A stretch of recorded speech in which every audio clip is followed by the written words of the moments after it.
Hey everybody, welcome to CAF Warbird Tube, the show where we talk about World War II, aviation, history, and so much more. Warbird Tube is produced by the Commemorative Air Force, the world's largest flying museum. Our mission is to educate, inspire, and honor through flight and living history experiences. The CAF began the Warbird movement more than 65 years ago, and thanks to the support of individuals like you, we continue to grow strong. We hope you enjoyed this episode, and now our host, Steve Buss. Thanks for watching and keep 'em flying.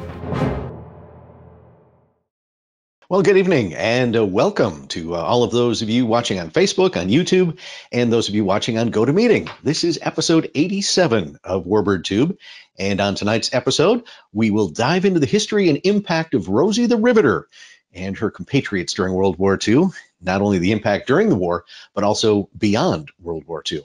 Now, before we get started, could you do us a favor? If you haven't already done so, please take a second to like, share, or subscribe and follow us. And if you're on YouTube and you do subscribe, click that little bell icon that you see there. You'll get notifications about new episodes of Warbird Tube.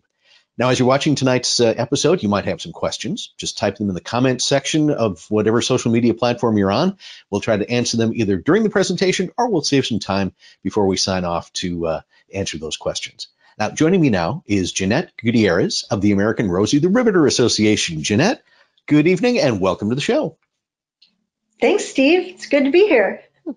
Well, super. Tell us a little bit about your background.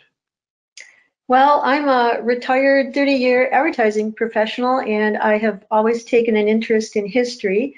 And my parents were members of the Greatest Generation, so this just seems to be my next phase in life. How did the association get started? Well, the American Rosie the Riveter Association, or ARA for short, was started in 1998 by the World War II Rosies themselves to provide fellowship and to preserve their legacy for future generations. We have chapters in many states, and we have over 7,000 members and close to 500 members in my home state alone, and that is the state of Michigan. Is there a reason that Michigan has so many Rosies? Probably because Detroit was a huge production hub, so there has always been a lot of awareness, and also lots of women who worked in the many factories in the Detroit area. Exactly. So what inspired you to get involved? Well, back in 2013, the ARA National Convention happened to be held in Michigan that year, and a busload of World War II Rosies showed up at a publicity event that I was involved in, and I absolutely fell in love with these women, just fell in love with them. They carry the grace and the wisdom of their years, and to think that they lived through the most momentous times of the 20th century just gives me the shivers. So I had a ball asking them questions about the war years, and since then, and questions that I never thought to ask my parents when they were alive. And since then, every time, and afterwards, every time I ran into a member of the Greatest Generation, I would make a beeline and start peppering them with questions. So at some point I decided, what the heck, why don't I get involved with this organization, this ARA, and have access to them all the time? Excellent. Well, let's frame up the situation in the United States, late 30s, early 40s, before the United States was fully engulfed in the war. I mean, in this country, there was a very strong isolationist movement. People knew that there was a war going on in Asia with China and Japan, and there was things going on in Europe, but it really didn't affect America. And in some ways, that sort of kind of lulled us into a false sense of security, as it were, which obviously was shattered on December 7th of 1941. But really, the United States was not very well prepared to enter the war. No, we were not. We felt, as Americans, we felt a little bit burned by the cost of World War I in terms of suffering and death and injuries, and the manufacturers that ramped up for war production kind of got the short end of the stick when the war was over. So it wasn't really good for them either. And and all of this to fight in a conflict that really didn't involve us. It was over there. And so why did we send our boys over there, and why did we do all this? So that led into the isolationist 1930s. However, for Germany and Japan, it was It was a time of preparation. They had a huge head start. They had been ramping up their military all through the 1930s. So, whereas at home, our isolationist America First sentiment assured that, our military would remain inadequate. And to give you an example, in 1940, on the eve of war, Germany and Japan together boasted over 5 million troops, whereas America's army, we barely had 500,000 soldiers. So we were just really not prepared, and for some reason we were thinking we could stay out of it. Of course, December 7th, as I mentioned, brings everything to full focus. And the president at the time realized, as did a lot of military leaders, that we're going to have to ramp up our production. And his famous phrase, the arsenal of democracy, that was sort of born out of that. And so he really was looking forward to making sure that America is ramped up. And a name that gets probably overlooked quite a bit, William Knutson, who was one of the major players in the automotive industry, got the call from the president to kind of head up the entire ramp up for production. Yeah, it was an interesting story. Yeah, so here we see in January of 1942, just a month after Pearl Harbor, on the radio and calls planes and tanks, 60,000 planes. Oh my God. In 1940, we barely built 3,600 planes. So those were huge numbers. But let's back up to a few years before. FDR was clairvoyant, or really smart, or he was no dummy, and he knew that we would eventually need to get involved in this war, and he knew we were woefully unprepared. So he kind of eased us into it with the Lend-Lease Act, which was ostensibly to help to ramp up our production at least a little bit, to help our beleaguered allies, but actually it was so that we wouldn't be caught totally with our pants down when it was time for us to enter the war. So back in 1940, he was calling for like 50,000 planes, and everyone was like, what do we need these? What do we need that for? We're not going to get in the war. But in any case, he did want war production to begin. So when you need that many planes and guns and tanks, who are you going to call? You call Detroit. So he called up William Knutson, who was the president of General Motors, and with these exact words, Mr. Knutson, I need your help with some production matters. He harnessed the Auto Titan and the Detroit automakers to figure out how this could be done. How could we build this much stuff? Because you got to remember that World War I was kind of the dawn of mechanized warfare, and FDR was involved through his position of leadership in the Navy, and he knew that this war that we were on the brink of would be a war of machines, and the side with the most machines would win. And he also knew that aircraft and dominance of the skies would be crucial. So through the Lend-Lease Act, he kind of gave our war preparedness a much needed little jump start. So we were surprised by Pearl Harbor, but we had a little bit of a head start, and we were able to ramp up production really fast. So he's one of the unsung heroes of the war. It's not a name that we hear a lot of, but it was an amazing time as well, because normally, especially in the auto industry, they're all competitors, but for the war effort, they all pulled together. They did, and it was a time of great pulling together all across the nation. So he calls up Knutson and asked him to come to Washington and head up the National Defense Advisory Commission. And Knutson was the highest paid executive at the time outside of Hollywood as president of GM. So Knutson said yes. He sacrificed his position and his salary at General Motors to go to Washington and help FDR figure out how to build tons of planes and tanks and everything else. And he explained his sacrifice by saying, he was a Danish immigrant born on foreign soil. He explained his sacrifice by saying, this country's been good to me. And his salary in Washington, $1 a year. And he was also promoted to general, as I recall in the story, so no one could override his decisions. That's true. FDR did that shortly after Pearl Harbor in early 1942. He made William Knutson, who had never served and was born on foreign soil, he made him a general in the Army so that nobody could pull rank on him. Well, as the great exodus starts when the men are starting to sign up to go into active duty and being shipped overseas and things like that. We see the mass exodus from the factories, and in steps the Rosie the Riveters. Right. So while the automakers were doing their part, we had the shipbuilders in California, an established industry. They were ramping up as well.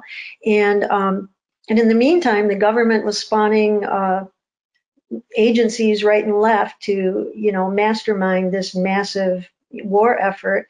So we had the Office of War Production. We had the ironically named War Manpower Commission with its Women's Advisory Board. We had the Office of War Information.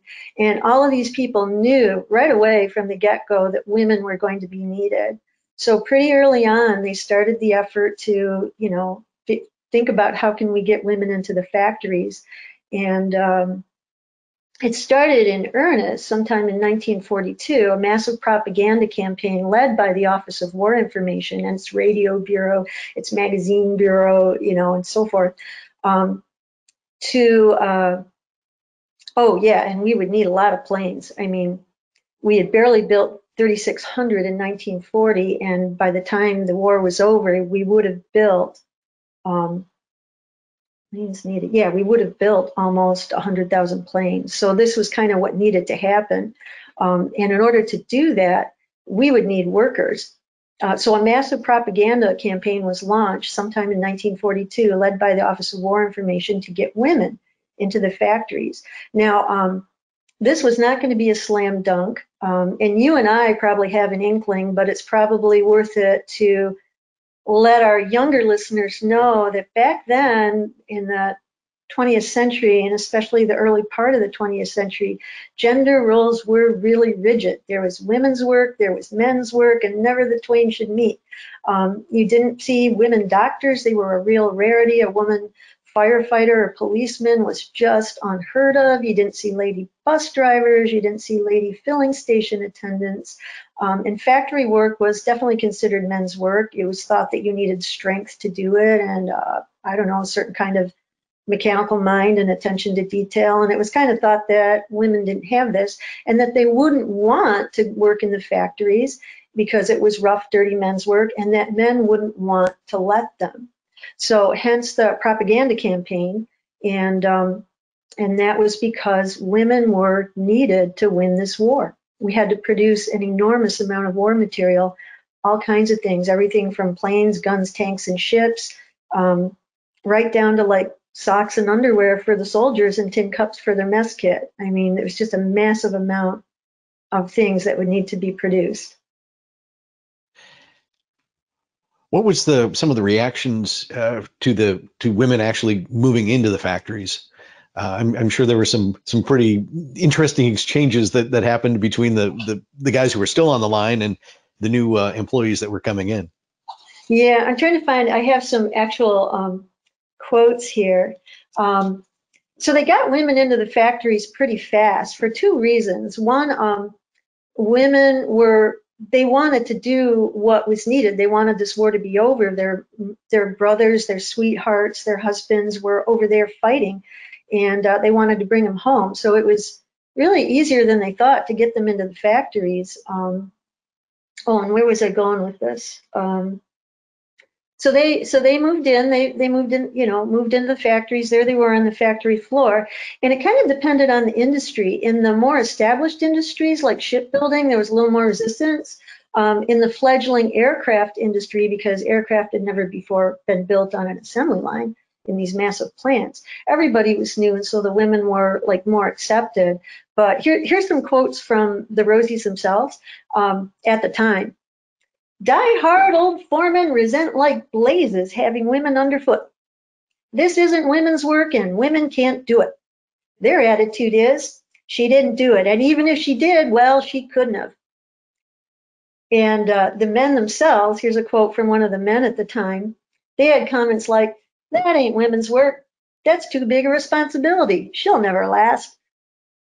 So you had attitudes like this. And then for those in charge, the government helpfully produced pamphlets on how to supervise women with the reassuring message that women are teachable. It's amazing, but a very, very strange cultural shift that's happening. You have the pressure of the war that's happening on two different fronts, and then this sort of turmoil internally in the country that's happening. I think in something I've read, probably I think some background that you had sent me was that in certain factories, the supervisors would escort the ladies to the restroom if they needed to be if they Yeah, needed that to was use a it pretty because cool story. That yeah. was from one of the first women workers at Willow Run. She and her friend were workers number 3 and 4 there. The plant was still under construction. There was already, a small workforce of men there. And because as soon as one part of the plant was constructed, they'd start doing stuff there. And, so the workers were there. And she said for the first couple of weeks, every time the gals had to go to the restroom, they had to be escorted. But pretty soon that fell away. I mean, that was just not necessary. People were just, they were afraid. And most of their fears, just were really, really unfounded. And then also you have to realize that the women themselves, and especially, well, not maybe especially the young ones, I guess the older ones too, they were doing unfamiliar work in an unfamiliar setting. It wasn't something that they felt was their birthright to do. So I have some quotes from the women themselves about how they felt going into the factories. One young shipyard welder, overwhelmed on her first day of work, said, "I thought to myself, I'm too young and too little to do this job. So I sat there for about 15 minutes and I cried. But then I said, I'm just going to do it anyway. And lo and behold, as I worked my way up to the top of the bulkhead, I got better and better all along." So then here's another quote. I love firsthand, whether I hear it myself from a Rosie or I read it, a quote in a book. I mean, that just brings it alive for me. So here's a woman crane operator who said, "The hardest part of that job was sanding the rails way up in the air. They had to be sanded every shift. And I thought, I can't do that, looking all the way down at the concrete with a little bucket of sand." Well, the men said, "That'll get her. She'll never sand them tracks." Well, it did get me, because after that, I had to do it. I had to show them. So attitudes changed, starting with the women themselves when they found they could do the work, and then also with the men around them when they found out that the women were indeed competent and also very earnest and conscientious. And then also you have to remember that this is a time in our country's history where everyone was pulling together. I mean, it was just patently obvious that women were needed to win the war. So, almost like the isolationist American firsters after Pearl Harbor, they just kind of zipped their lips. It was kind of the same thing with women in the workforce. It was just so obvious they were needed, and everyone just supported them. And ultimately, they felt comfortable in their jobs and appreciated, just like they do today. And it's worth noting that of all of the Rosie the Riveters that I've talked to, I mean, I'm sure there were exceptions out there, but all of the ones that I've talked to say that the men treated them well and they felt comfortable. I mean, one Rosie has a little bracelet made out of aircraft aluminum inscribed with her name that an older male worker would make for the girls. And he was a fatherly figure to them, and she cherishes it. So that was their experience. Well, and you've kind of described sort of the way that attitudes changed, and that was really for the Rosies and their counterparts to really step up and do the job and prove they could do it. And with the conditions in the country of everyone trying to pull together, sort of helped move that along as well, didn't it? Absolutely. Absolutely. So very quickly, well, in 1942, a popular song was published titled Rosie the Riveter. And as far as I can tell, that is the first use of that phrase. And that song was performed by various recording artists and sort of was a hit throughout 1942 and 1943. And so that really cemented the nickname in people's minds. There are also other nicknames that the media came up with, Betty the Bucker, Sheila the Shell Loader, and Wendy the Welder, and Seedling Annie.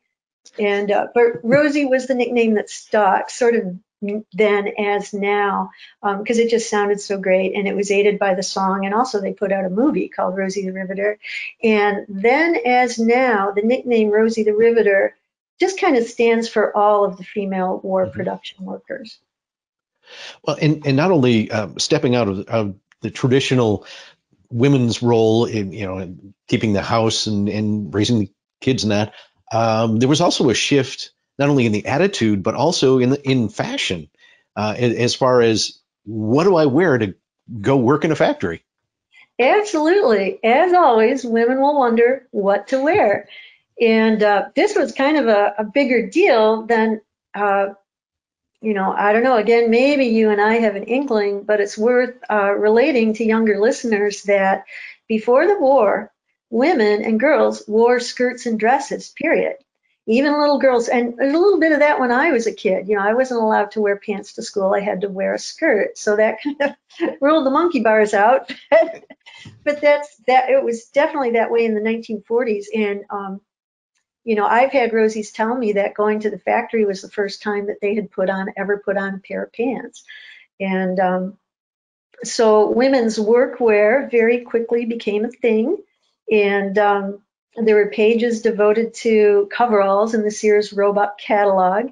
And it just kind of changed things. So here, this is fun. This was kind of the first addressing of that by the Office of War Information. A photographer went out to the Alameda Naval Air Station in March of 1942 to photograph the very first women workers there. And this was among the very first, if not the first, group of women workers in a factory, because of the war. And there were 50 of them. And he photographed these three gals, and this photograph was released by the OWI to newspapers all across the country with the suggestion that it run under headlines such as, fashion tip, glamour and safety don't mix, or something like that, and to school women on how to dress. Now, I'm old enough to remember Glamour magazine and the fashion do's and the fashion don'ts, and that beautiful fashion do in the middle there. Well, she's a workplace don't, whereas the two girls on either side are workplace fashion do's. And so there was kind of a new thing. And then also notice they're wearing their hair up, and this was for safety, so their hair wouldn't get caught in the machines.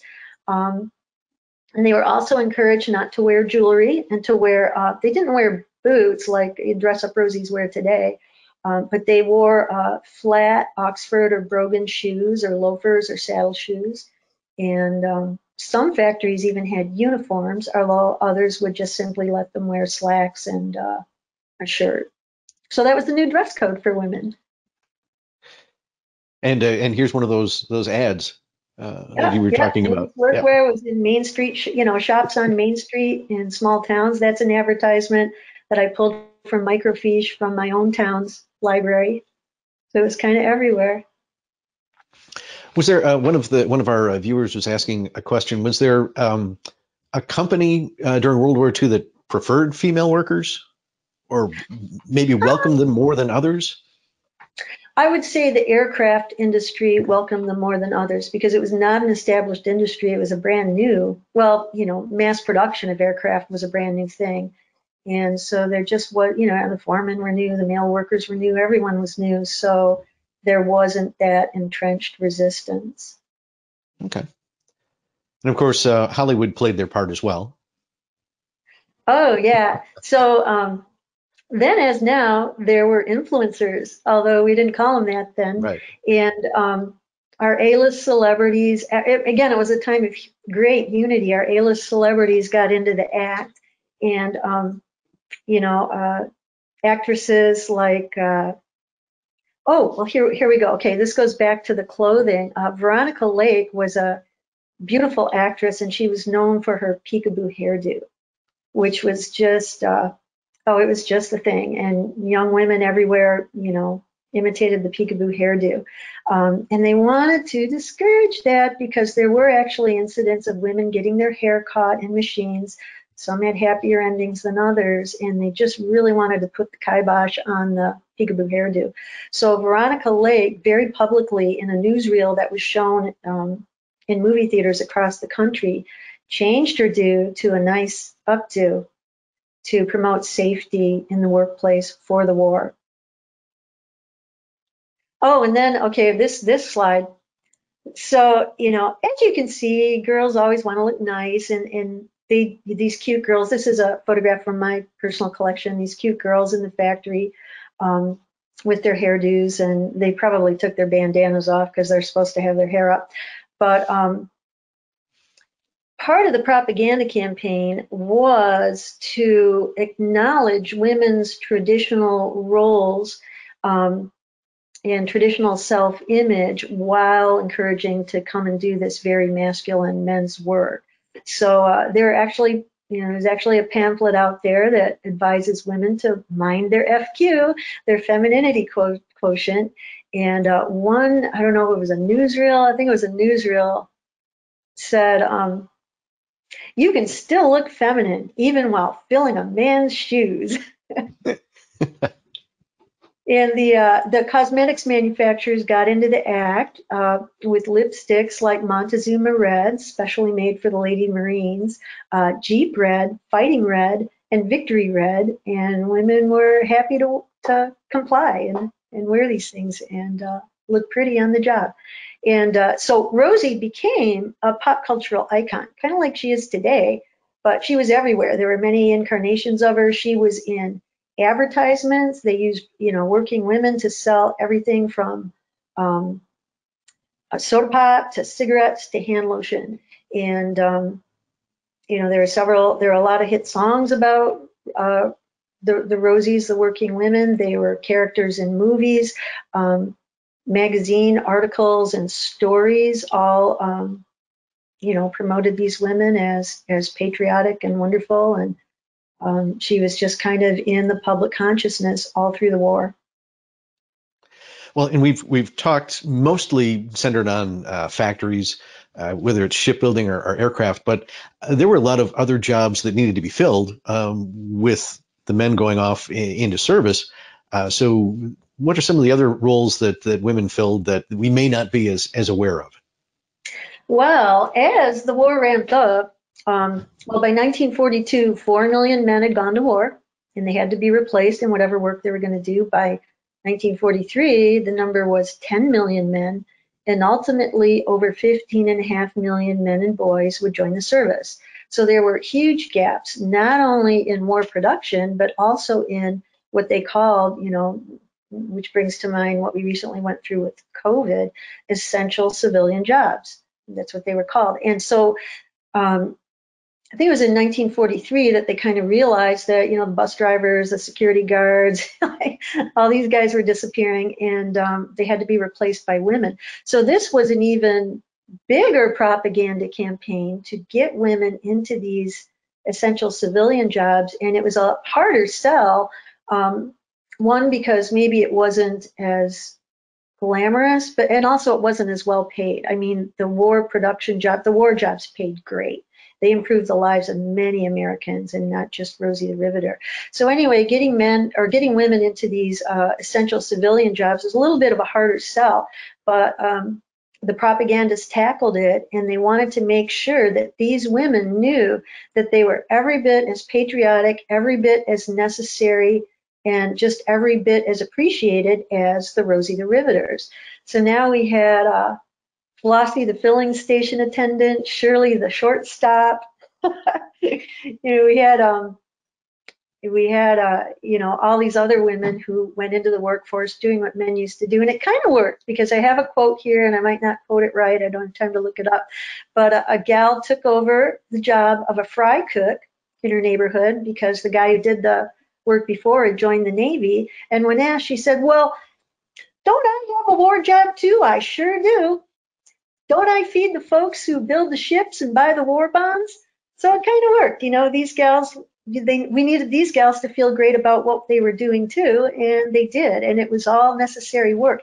Now with you know, the one thing that was the jobs that were hard to fill were the traditional female jobs. Like if you were earning 14 cents, 60 cents an hour as a waitress, and you could earn anywhere from cents to $1 in a do. It's a no-brainer. You're going to work in the factories. So in Detroit alone, by 1943, 2/3 of the restaurants had closed because there just weren't enough waitresses.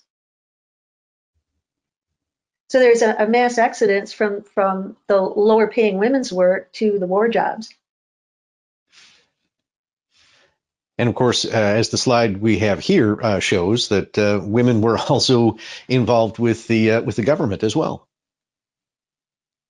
Oh yeah. Here, let me take a minute. I have a list here of all of the things.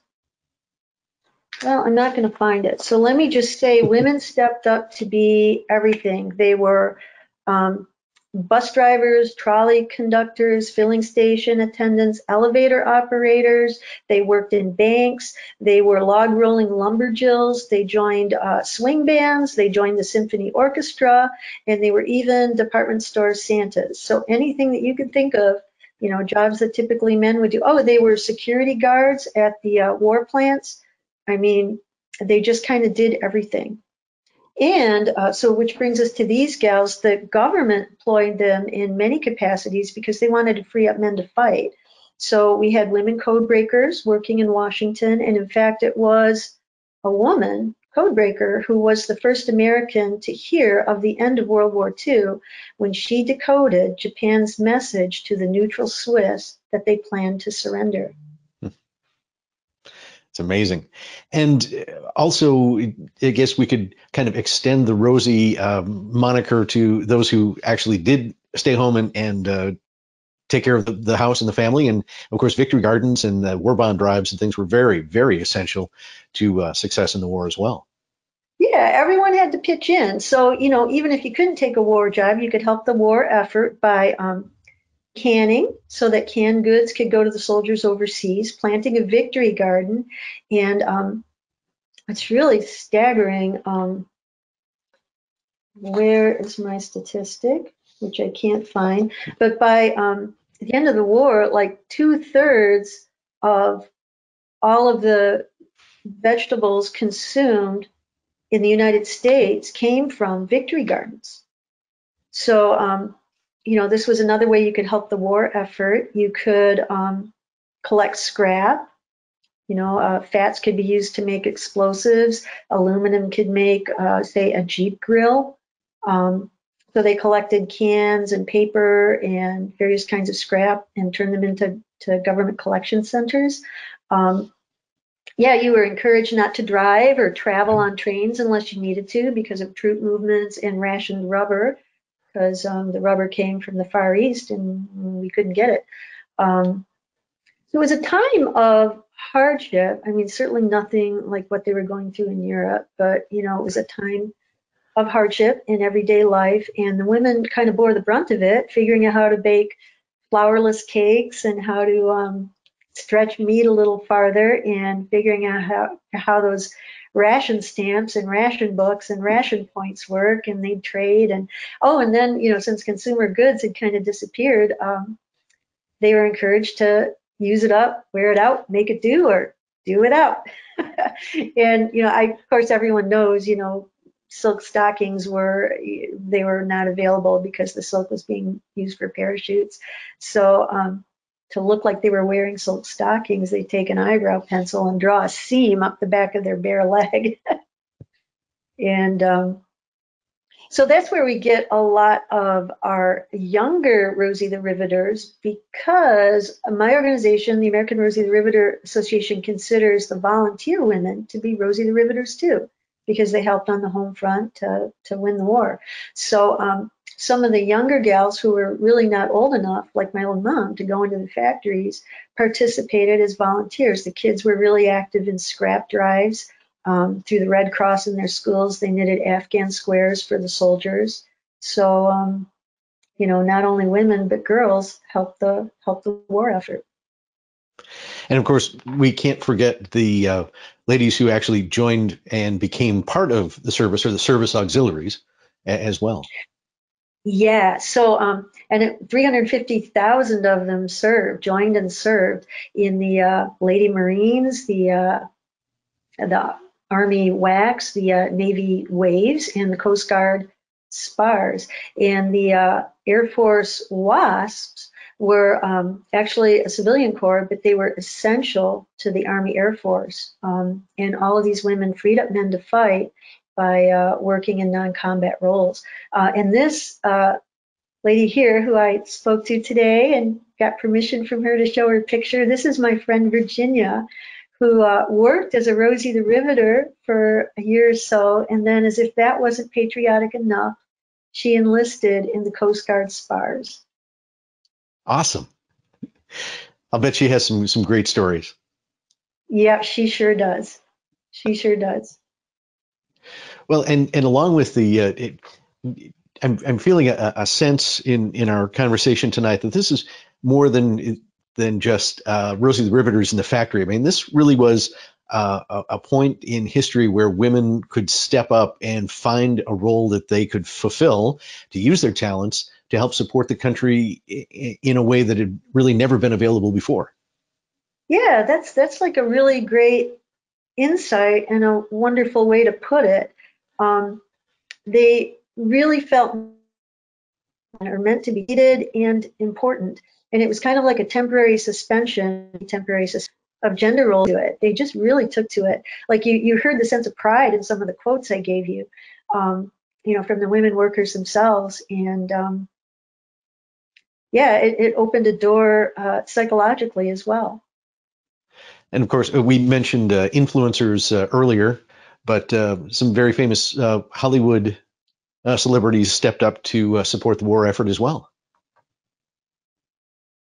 Yeah, everyone was on the same page. I'm telling you, during this war, everyone was on the same page. So we had Rita Hayworth, along with other, shining stars who served coffee and donuts to regular old servicemen at the Hollywood canteen.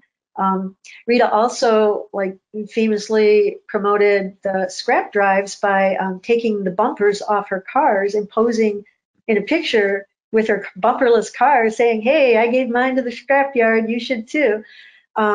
Lena Horne was a tireless entertainer of the troops, particularly the African American troops, and she even contributed her own money, used her own money for travel expenses. And with her influence, she also highlighted some of the terrible iniquities she saw when she visited the black troops, how they were treated and where they were billeted. So, that was an important thing to do as well. And then Hedy Lamarr, who actually, squeaked out of Europe just before the Nazis marched in, she, during one of the war bond drives, sold, and I've seen a couple different numbers bandied about, anywhere from $5 to $7 million worth of war bonds. And that's more war bonds sold by that gal there than anyone else during World War II. Absolutely amazing. And someone else who was doing her part that in the war effort, but then would become more famous in the 50s. Absolutely. So Marilyn Monroe was a Rosie the Riveter. She was a young, unknown, newly married gal working in a propeller factory in California when a government photographer from the Signal Corps came through to shoot photos for Yank magazine. And that was the weekly publication for the soldiers. And this article was going to show, the pretty war workers who were making their equipment to boost their morale. And he walked right by this girl, just walked right by her. And then he stopped in his tracks, thinking, she's not really a beauty, but she has something. And he backed up, posed her, took a few shots of her. And then when he went back that night to develop the film, he just saw there was just a sparkle there. There was something about that girl. So he called up the factory, asked for that particular girl, came back, and spent the whole day shooting with her, just shooting this one girl, Norma Jean Baker. And this was the photograph that ran in Yank magazine. And this kicked off Norma Jean's modeling career, which later morphed into an acting career. But it would be a few years later before she became famous as Marilyn Monroe. There you go. There's a little known fact that she was once a Rosie the Riveter. Sure was. We talked a little bit about rationing. That was we could probably spend an entire hour talking about rationing and the effect that it had here in the United States. And it's just when you think back to the stories of you can only drive on certain days, and you know, you had to have ration stamps for everything, and as it says also on here, never pay more than the legal price. I mean, there was some things that were going on, some price gouging and things like that, people trying to make a little profit off the war, but it really is an interesting period of years.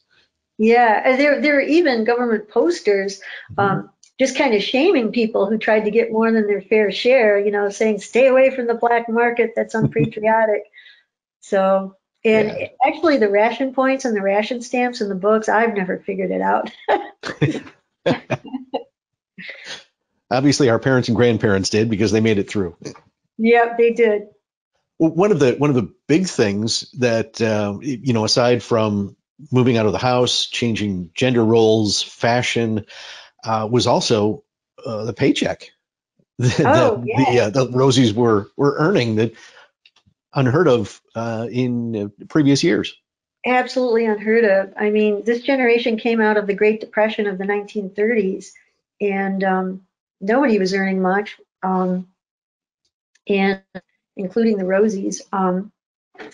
They earned, I think I said before, they earned anywhere from 60 cents to $1 an hour. One Rosie that I met, she came down from Wisconsin to Michigan to work in the war plants and lived with her aunt and uncle. And her uncle at the time worked at a stone factory, earning, you know, a good man's wage of, was it 58 cents an hour? And she got a job at the aircraft factory and she was earning $1 an hour. She was like 18 years old and out earning her uncle. So these are some incredibly well-paying jobs, aided by a government mandate that to get a war contract, you had to pay the women equally. Now, they didn't always follow that, but they got close enough. And that was a necessity because we had to get these women into the plants, you know, so you had to pay them. Right. And as we kind of alluded to earlier, some of the lower paying traditional waitress, laundry kind of jobs that women had held, those were now going vacant because the ladies had moved up. Yeah, that was a tough sell. Be a waitress when there was a war going on. So, you know, both with the pay and the prestige and feeling like you were a part of something larger. So, yeah. So what is Rosie's lasting legacy? I mean, obviously 1945 comes around, the war is ended, the guys come home, things sort of go back to the way they were, but not really. So give us a little insight on your take of the impact of Rosie the Riveter on American society. Yeah, well, first of all, well, let's just go here. We won the war, among other reasons, because of Rosie the Riveter. Donald Nelson, who was the head of the U.S. War Production Board, he called what the United States had done a production miracle. And he said that, and even the German generals noted that we won the war because we had more planes. You know, we just were able to produce more.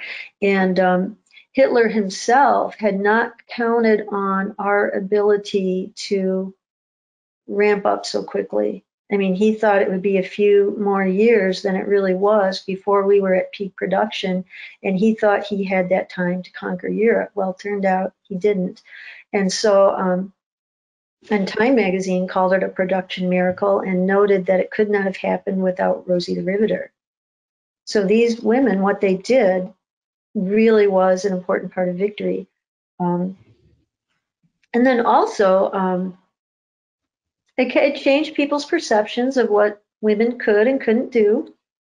And although everyone wanted to kind of get back to normal, back to a pre-war normal, the doors that were open during World War II never completely closed again. For for example, the majority polled at the time, the majority of women in war jobs is, it was clear that World War II was coming to an end. The majority of them wanted to stay in their jobs. And in reality, only half of them remained. I shouldn't say only, because half of them did remain in the workforce. So whereas over 6 million women joined the workforce during World War II, half of them went back home, but half of them stayed in the workforce. So that kicked off a just kind of a steady upward drift of female employment that lasted throughout the 40s and the 50s. Even while we were trying to get back to, June Cleaver and Father Knows Best and Donna Reed and all that, women were just kind of slowly, joining the workforce. And by 1950, the number of women in the workforce was the same as the wartime peak.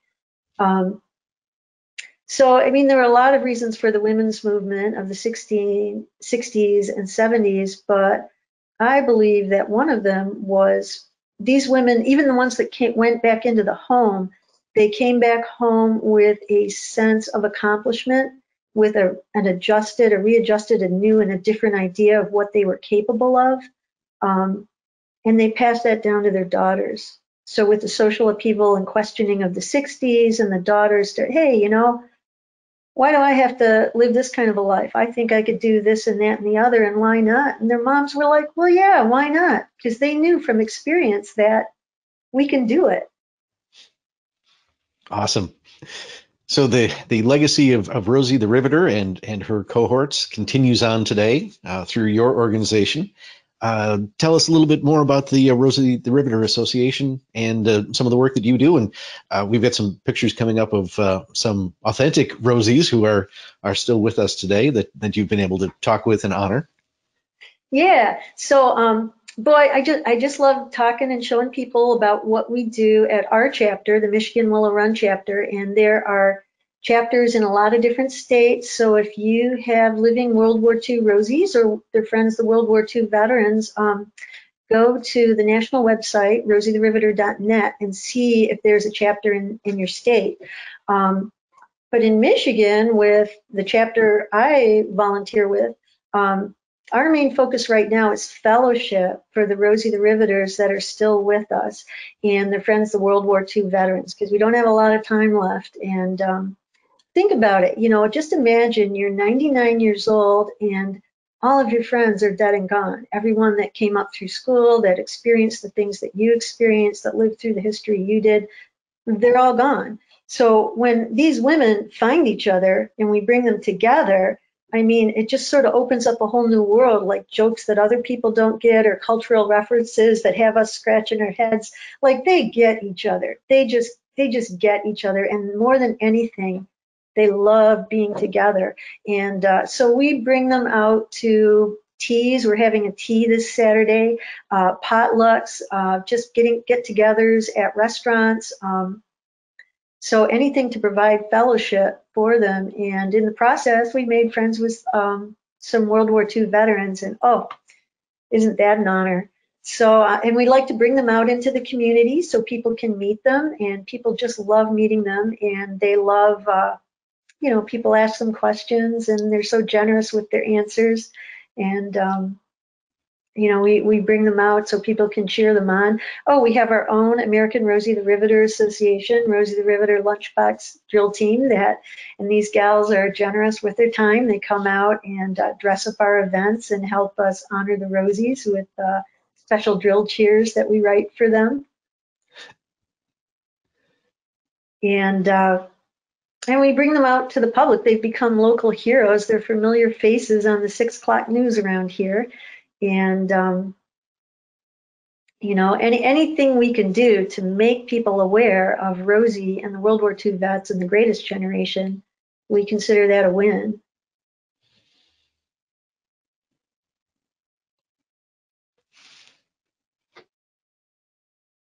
Oh, and we have special events. We produce a lot of special events, either on our own or in partnership with other organizations.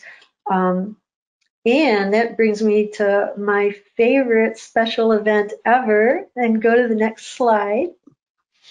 And this is something that you guys were involved with. This is the Diamond Lil B-24 World War II Greatest Generation Reunion, and that was last year. And I had always dreamed of putting together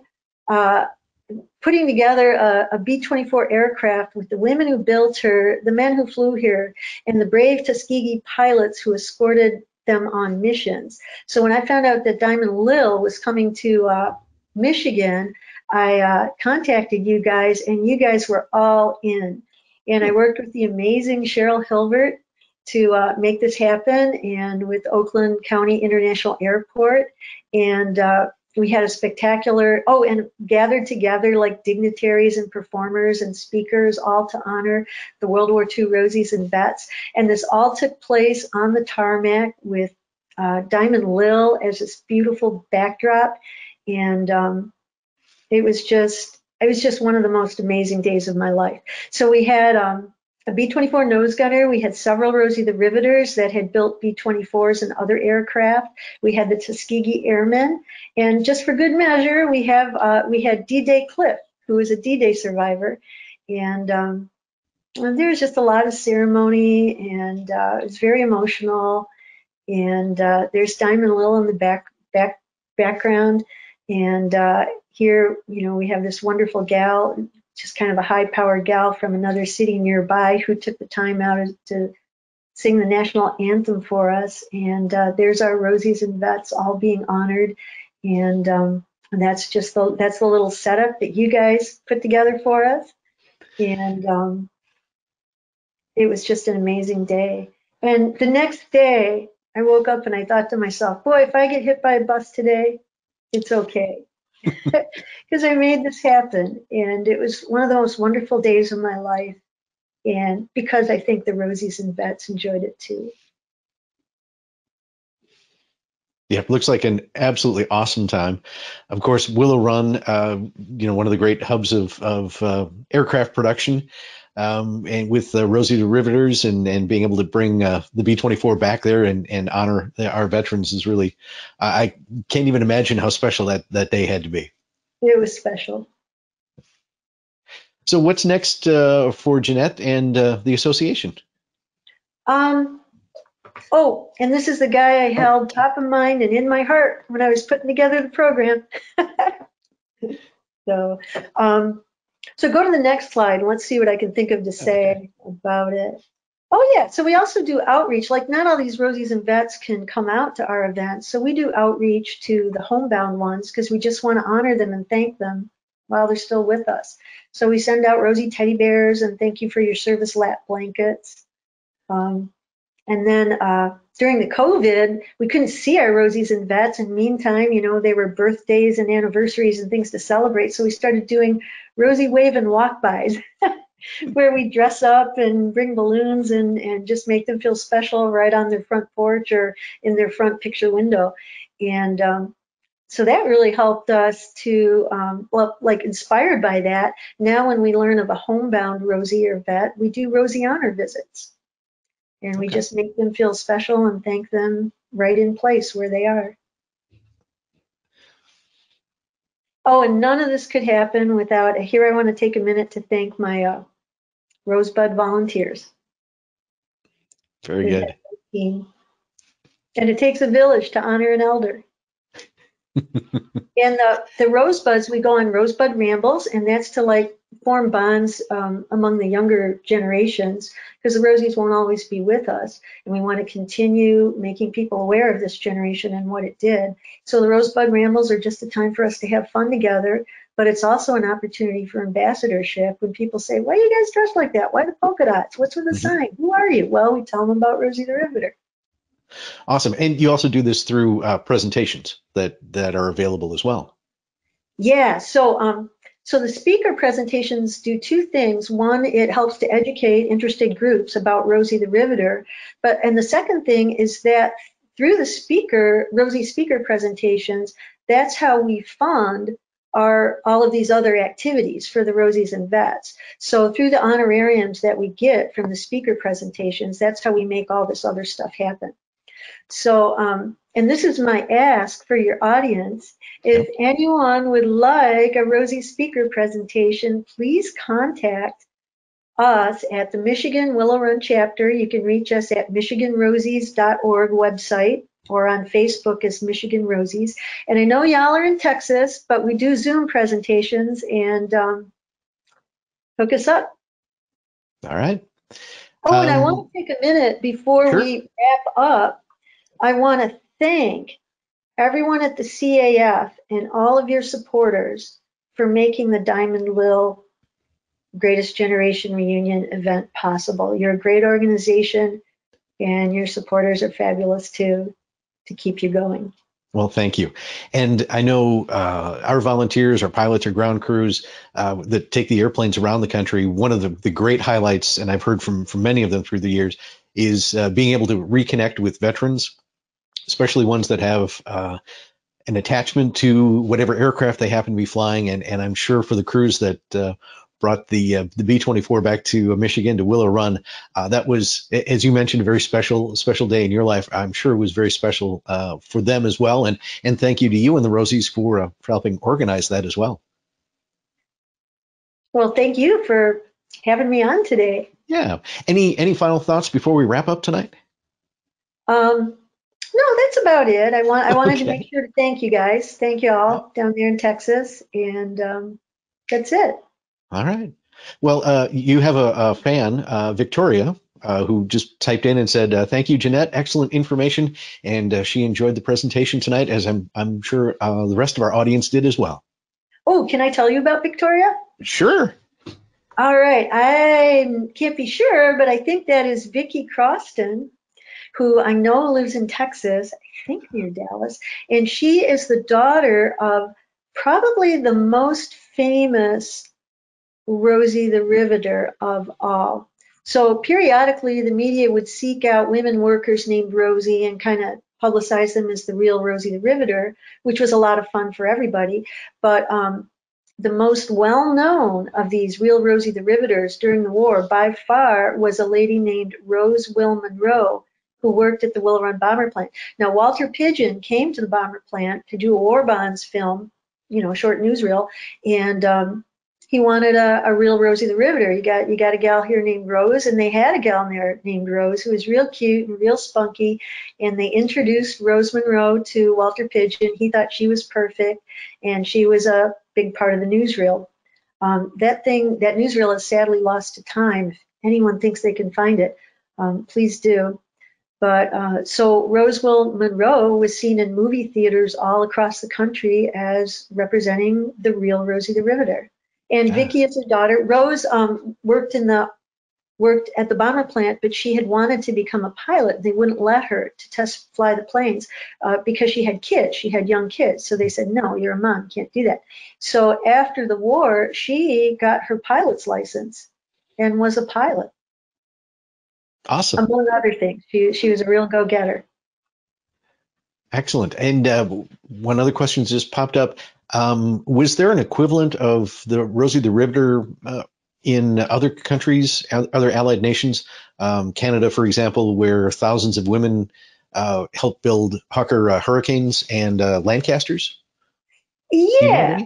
Okay. Yeah, I don't know about England, but I know in Canada they publicized a gal named Veronica Foster, and she was known as Ronnie the Bren Gun Girl. She made, I don't know exactly what they are, but Bren guns were something that were made near Toronto, and she worked in the factory. But still in Canada, they still use the nickname Rosie the Riveter as well. Super. Well, we appreciate you taking some time out of your busy schedule to be with us this evening, Jeanette. And also thank you to everyone who was watching the show. Don't forget to click that like, subscribe, or follow button so we can let you know about our future shows. As always, if you have any ideas for a topic you'd like to hear more about, send Leah Block an email at media@cafhq.org. And again, if you are interested in finding out more about the Rosie the Riveters and the association or having a speaker at your upcoming event, you've got the website right there on your screen. So please give them a shout and let them know that you're thinking of them. All right. Until the next time, and are very pleased to have all of you with us. I'm Steve Buss. We'll talk to you next week on Warbird Tube.